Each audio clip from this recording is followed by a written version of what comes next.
지금 이 순간 여러분은 누군가와의 관계에서 스스로를 깎아내리는 선택을 하고 계시지는 않나요?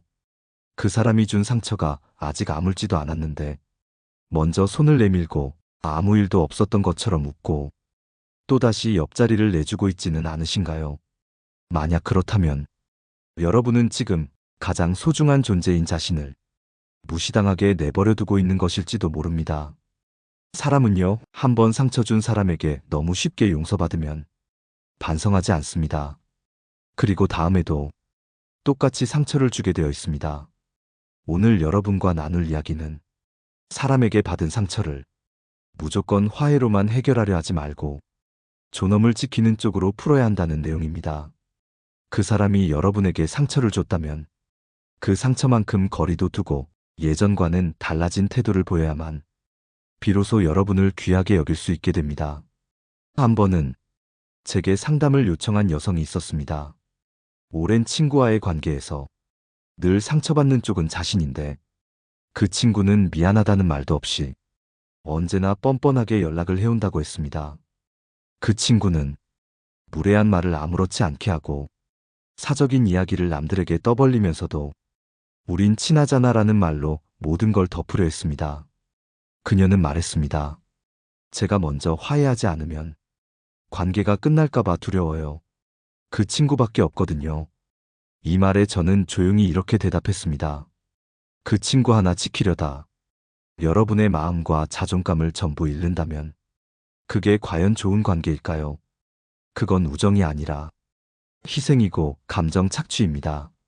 이 이야기를 들은 그녀는 며칠 동안 연락을 끊고 자신의 마음을 가다듬은 뒤 다시 그 친구에게 이전처럼은 지낼 수 없을 것 같다고 말했습니다. 놀랍게도 그 친구는 처음엔 화를 내더니 며칠 후에는 태도가 바뀌기 시작했습니다. 내가 너무했구나.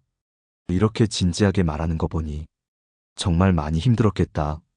이제야 서로의 감정에 대해 진심을 주고받는 관계가 되었다고 합니다. 여러분, 우리가 기억해야 할 말이 있습니다. 진짜 관계는 그 사람이 나를 얼마나 편하게 대하느냐가 아니라 내가 그 사람 앞에서 얼마나 나다울 수 있느냐에 달려있다. 상처만 남기고 가는 사람에게 억지로 미소 지을 필요 없습니다. 먼저 손 내밀지 않아도 괜찮습니다.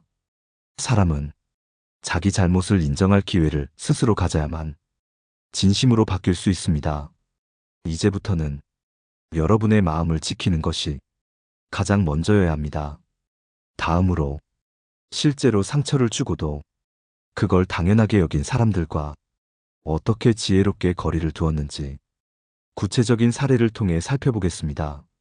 서울에 사는 오정민 씨는 30년 가까이 알고 지낸 직장 선배에게 큰 상처를 받은 적이 있습니다.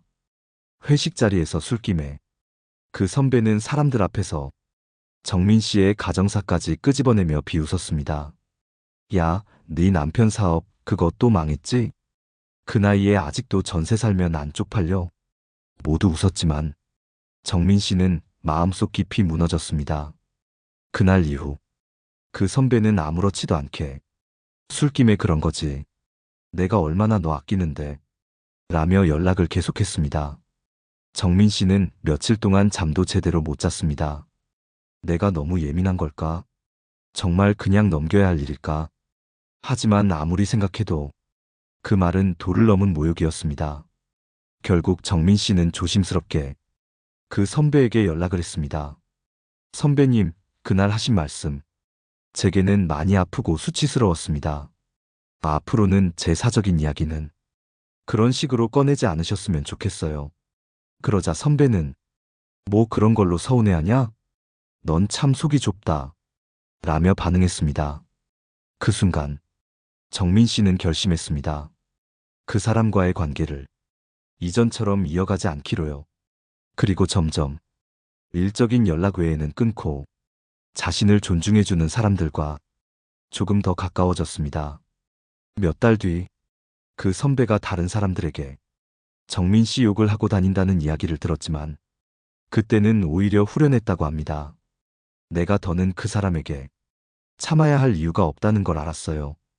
여러분, 여기서 중요한 점은 정민 씨가 감정을 쏟아내고 화를 내며 보복하지 않았다는 것입니다. 대신 분명한 태도로 이건 넘지 말아야 할 선이 있다는 걸 알려준 것이죠. 그 사람이 상처를 줬을 때 우리가 조용히 참으면 상대는 그것을 괜찮은 일로 받아들입니다. 그러나 단호하게 거리를 두고 내 감정의 무게를 말하면 그제야 비로소 상대방은 경계를 인식하게 됩니다. 이와 비슷한 일은 가족 안에서도 자주 일어납니다. 가까운 사이일수록 함부로 대하는 경우가 많기 때문입니다. 그럴수록 더더욱 우린 가족이니까라는 말에 모든 걸 덮으려 하지 말고 나는 그런 말이 상처였고 그 뒤로 마음이 멀어졌다. 이런 식으로 감정을 진지하게 표현하는 것이 필요합니다. 관계는 감정 위에 세워진 다리입니다. 그 다리를 자주 밟고 다니며 흔들리게 하는 사람에게는 다시 걷게 하기 전에 다리의 균열부터 보여줘야 합니다. 이번에는 상처받은 이후에 회복보다 더 중요한 것이 무엇인지, 그리고 어떻게 상처를 기회로 바꾸는지에 대해 조금 더 깊이 들여다보겠습니다. 인천에 사는 고영자 할머니는 이웃들과 늘 사이좋게 지내며 마당에서 나눔을 즐기던 분이었습니다. 그러다 어느 날 오랫동안 믿었던 이웃인 김 여사가 동네 다른 사람들에게 영자 할머니에 대한 좋지 않은 소문을 퍼뜨렸다는 말을 우연히 듣게 되었습니다. 자기는 맨날 베풀고 사는 것처럼 굴지만 속으로는 자기 딸 자랑이나 해대고 동네 사람들 무시하잖아. 이 말을 듣는 순간 할머니는 숨이 턱 막혔다고 했습니다. 그날 밤 그녀는 평소보다 일찍 등을 돌리고 누웠습니다. 마음 한켠이 쓰리고 아팠지만 다음 날이 되자 김 여사는 아무 일 없다는 듯 웃으며 인사를 건넸습니다. 오늘 감자 좀 삶았는데 조금 가져가시겠어요? 영자 할머니는 한참을 망설이다 조용히 말했습니다. 그 마음은 고마운데요. 저에 대한 얘기 동네에서 어떻게 하셨는지 들었습니다. 그 뒤로는 마음이 예전 같지 않네요. 김 여사는 순간 당황한 얼굴로 아이쿠, 그게 오해예요. 누가 또 말을 이상하게 전했나 봐요. 저는 절대 그런 뜻 아니었어요. 하며 말을 얼버무렸습니다. 하지만 영자 할머니는 더 이상 그 이웃과 예전처럼 담 너머로 나눠 먹는 일이 없어졌습니다. 나는 이제 나를 함부로 대하는 사람에게 내 시간, 내 마음을 쓰고 싶지 않아요.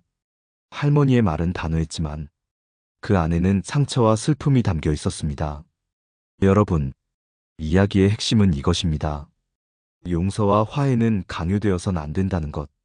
특히 상처를 준 사람이 진심으로 반성하지 않고 그저 분위기만 덮으려 할 때 거기에서부터 다시 시작하려 한다면 더 큰 상처가 생깁니다. 어떤 사람은 말합니다. 사람이니까 그럴 수도 있지. 한 번쯤은 용서해줘야지. 하지만 그 말 속에는 여러분의 아픔이 빠져 있습니다. 마음을 무시당한 경험이 있다면 여러분은 그 누구보다 잘 아실 겁니다. 감정의 회복은 관계 회복보다 우선이라는 사실을요. 마음속에 생긴 금은 그저 좋은 말 몇 마디로 쉽게 메워지지 않습니다. 그 사람의 행동이 바뀌고 그 사람의 태도가 진심에서 우러날 때 비로소 용서할 준비가 될 뿐입니다. 여러분이 여러분 자신을 존중하지 않으면 그 누구도 대신 여러분을 귀하게 여겨주지 않습니다. 그러니 상처 준 사람에게 다시 손 내밀기보다 그 사람 없는 삶을 조금씩 평화롭게 살아가는 편이 훨씬 여러분 자신에게 이롭습니다. 그리고 언젠가 그 사람이 진심으로 여러분을 떠올린다면 그때 가서 새로운 시작을 고민해도 결코 늦지 않습니다. 다음으로 고전과 철학자들이 말하는 상처와 거리두기의 지혜를 통해 우리가 더욱 단단해지는 방법을 함께 나누겠습니다. 옛 철학자 중 한 명인 공자는 이런 말을 남겼습니다. 잘못을 뉘우치지 않는 사람과는 화를 풀어도 다시 싸우게 된다. 이 말은 단순히 교훈적인 문장을 넘어서 인간관계의 본질을 꿰뚫는 통찰입니다. 오늘은 이와 관련한 조선시대 이야기 하나를 나누려 합니다. 조선 중기 한 고을에 유학자 한 분이 계셨습니다. 이름은 정서암. 인품이 단단하고 바른말로 많은 이의 존경을 받던 분이었죠. 그런데 어느 날 정서암 선생을 시기하던 관아의 관리가 거짓 소문을 퍼뜨리기 시작했습니다. 정 선생은 백성들에게 바른 말을 한다면서 뒤에서는 자기 이익을 챙긴다더라. 그 말은 삽시간에 마을 전체로 퍼졌고 정서암 선생은 모욕을 당하게 됩니다. 당시에 그 충격은 매우 컸습니다. 하지만 선생은 아무 말도 하지 않고 집에서 묵묵히 학문을 계속하며 시간이 흐르기를 기다렸습니다. 몇 달 뒤 그 거짓말을 꾸민 관리가 다른 사건으로 탐관오리로 발각되어 자리를 물러나게 되었죠. 그 관리가 사과를 위해 선생을 찾아왔을 때 정서암 선생은 조용히 말합니다. 그대의 말이 칼보다 날카로워 내 마음을 찔렀소. 칼은 상처가 났더라도 말의 상처는 더디 아물지요. 그러니 사과는 받겠지만 다시 예전처럼 얼굴을 마주할 생각은 말아주시오. 이 이야기는 우리가 기억해야 할 중요한 가르침을 담고 있습니다. 진심 어린 반성이 없다면 아무리 정중한 사과를 한다 해도 그 말은 겉돌뿐이라는 사실. 이쯤에서 여러분에게 한 가지 묻고 싶습니다. 혹시 여러분은 누군가가 다가왔을 때 그저 미안하다는 말만 듣고 다시 문을 열어준 적 있으신가요? 그리고 그 문 너머로 또다시 같은 상처를 받은 적은 없으신가요? 사람의 말은 바뀔 수 있어도 사람의 태도는 시간과 경험이 바꿔주는 법입니다. 정서암 선생처럼 말 한마디로 쉽게 관계를 회복하지 않겠다는 결심은 단호하고 냉정해 보일 수 있지만 결국 자신을 지키는 최선의 방법이기도 합니다. 마음을 잃고 사람을 얻는 일은 없습니다. 그래서 상대가 여러분에게 진심으로 다가오기를 기다릴 줄 아는 여유는 결국 여러분의 품격이 됩니다. 이번에는 심리학자가 말하는 상처를 준 사람과의 건강한 거리두기 방법에 대해 현실적인 지혜를 나누어 보겠습니다. 상처를 준 사람과 다시 관계를 맺을 것인가? 이 질문은 수많은 심리 상담의 현장에서 반복됩니다. 심리학자 김지환 박사는 이런 상황에 대해 다음과 같이 말합니다. 용서는 여러분의 몫이지만 관계 회복은 상대의 몫이다. 그 사람이 정말 반성하고 변화했는지를 판단한 뒤 그때 비로소 새로운 관계를 시작해야 한다. 상처는 말보다 오래 남습니다. 누군가의 말 한마디가 가슴에 박혀 10년이 지나도 여전히 아프듯이 말입니다. 그래서 단순한 사과 몇 마디로 모든 것이 회복될 거라는 생각은 위험할 수 있습니다. 여기 한 상담 사례가 있습니다. 30년 가까이 친구로 지내온 두 여인이 있었습니다. 송현숙 씨와 이선희 씨. 둘은 대학 시절부터 서로의 어려운 시절을 함께 겪으며 가족보다 더 끈끈한 우정을 나누었습니다. 그러던 어느 날 이선희 씨가 송현숙 씨의 남편에 대해 지인들 앞에서 험담을 한 일이 있었습니다. 현숙이 남편? 평생 회사 일도 제대로 못하면서 마누라 등골 빼먹는 사람이잖아. 그 말이 돌아 송현숙 씨 귀에 들어갔고 그 자리에서 가슴이 무너졌습니다. 그녀는 조용히 이선희 씨에게 왜 그런 말을 했냐고 물었고 이선희 씨는 대수롭지 않게 말합니다. 그냥 그런 자린 좀 웃기려고 한 거지. 뭐 그렇게 예민하게 굴어. 상처를 준 것도 서러운데 그것을 사소하게 여기는 그 태도에 송현숙 씨는 더는 같은 관계를 유지할 수 없다고 느꼈습니다. 하지만 주변 사람들은 오히려 그녀에게 말했죠. 그래도 30년 지기 친구인데 그 정도는 이해해줘야지. 여러분은 이런 상황에서 어떤 선택을 하시겠습니까? 상대는 진심으로 사과하지도 않았고 자신이 무슨 잘못을 했는지도 모릅니다. 그런데 오랜 인연이라는 이름만으로 용서와 화해를 강요받는다면 과연 그것이 진정한 인간관계일까요? 우리는 흔히 인연을 붙잡는 것이 더 성숙한 태도라고 배웁니다. 하지만 붙잡아야 할 것은 사람보다 여러분 자신의 자존감이어야 합니다. 진심 없는 사람과의 화해는 오히려 여러분을 더 작게 만듭니다. 그러므로 건강한 인간관계를 원한다면 무조건 이해하고 용서하고 참아야 한다는 그 고정관념부터 내려놓아야 합니다. 상처를 준 사람이 진심으로 바뀌지 않았다면 그에게 할 수 있는 가장 현명한 대응은 조용히 거리를 두고 더 이상 기대하지 않는 것입니다. 그것은 단절이 아니라 여러분의 내면을 지키는 성숙한 보호입니다. 다음으로 상처를 준 사람과의 관계를 지혜롭게 정리하는 방법에 대해 고전 속 지혜를 통해 들려드리겠습니다. 중국의 고전 열자에는 이런 말이 나옵니다. 한 번 입은 상처는 몸보다 마음에 오래 남고 마음의 상처는 다시 웃는데 오래 걸린다. 사람 사이도 마찬가지입니다. 겉으로는 화해한 듯 보여도 마음에 남은 상처는 결코 쉽게 아물지 않습니다. 상처를 준 사람이 아무렇지 않게 다가와 이제 그 일은 잊자고 말할 때 여러분은 어떻게 하시겠습니까? 정말 잊을 수 있습니까? 아무 일 없었던 듯 다시 웃고 밥 먹고 인사를 나눌 수 있습니까? 현명한 사람은 감정을 억지로 누르지 않습니다. 감정을 인정하고 그 감정을 통해 배웁니다. 그렇기에 상처 준 사람에게 화해를 가장한 거짓된 친절로 응답하지 않습니다. 대신 다음과 같이 말합니다. 나는 너를 미워하지 않는다. 하지만 다시 예전처럼 지낼 수는 없다. 그 일로 나는 많이 다쳤고 그 감정은 내 안에 아직도 살아있다. 이 말은 싸움을 위한 말이 아닙니다. 관계를 정리하는 데 필요한 가장 정직하고 성숙한 말입니다.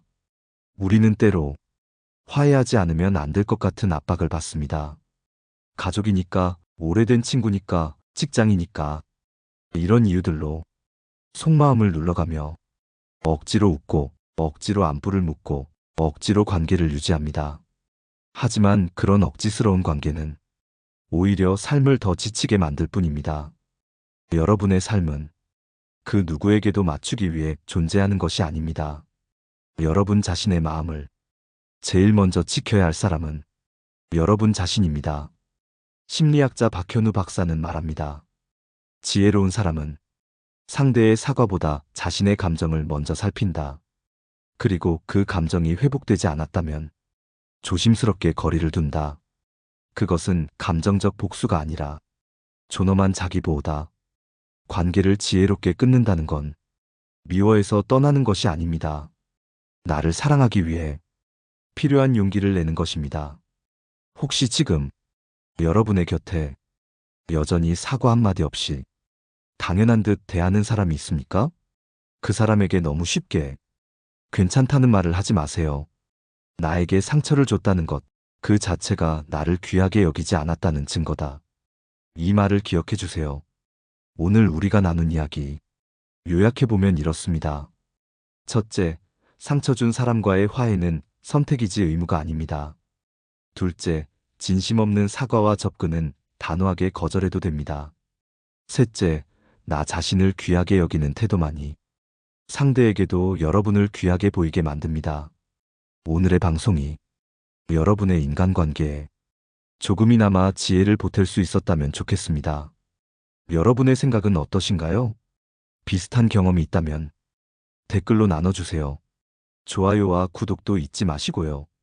우리 다시 마음을 존중받는 따뜻한 사람들로 만날 수 있길 바라며 지금까지 함께 해주셔서 감사합니다.